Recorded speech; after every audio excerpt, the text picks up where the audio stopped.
Oh, we met at Kansas State University. I lived in a dorm, and she in an all-male dorm, and she lived in a co-ed dorm. And every now and then, our dorms would have what they called functions at that point in time, where it basically was a big dance with.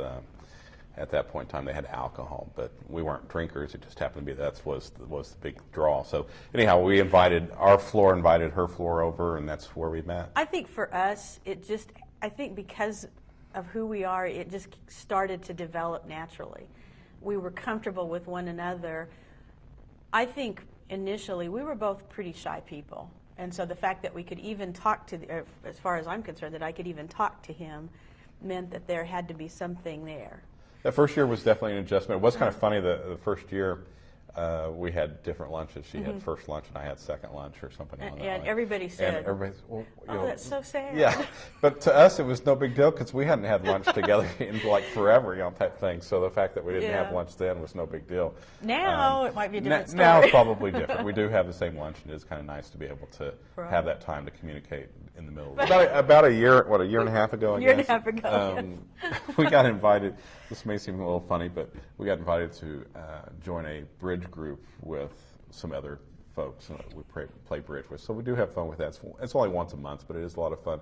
But what's kind of funny is that we are like the youngest, significantly younger by a couple of decades. Right. Well, in fact, see the last time that we met.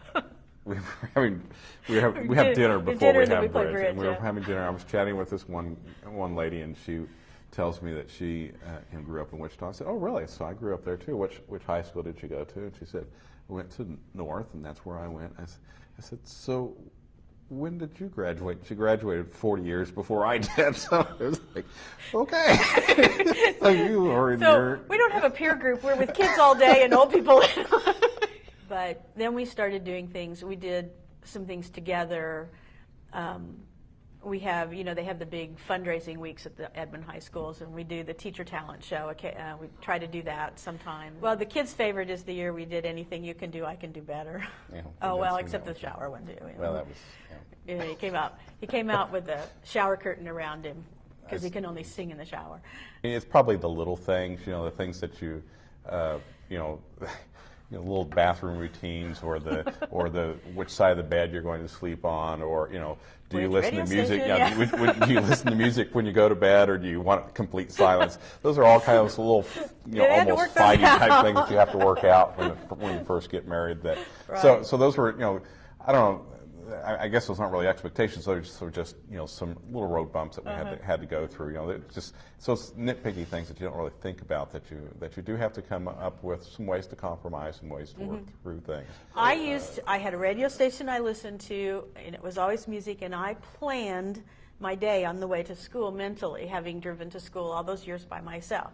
He listens to NPR, which requires you to focus your mind on that if you're going to pick up what it's going to say. Plus, he counted stoplights. How many times we had to stop at the stoplights.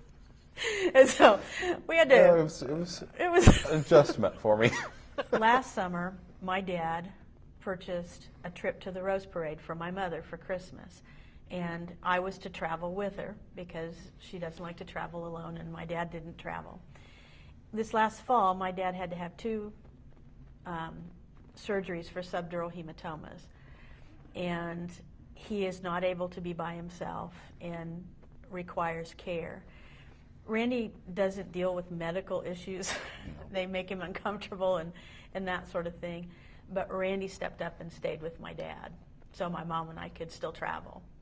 And, that just meant so much to me that that's the kind of the way, he doesn't make a big production of anything.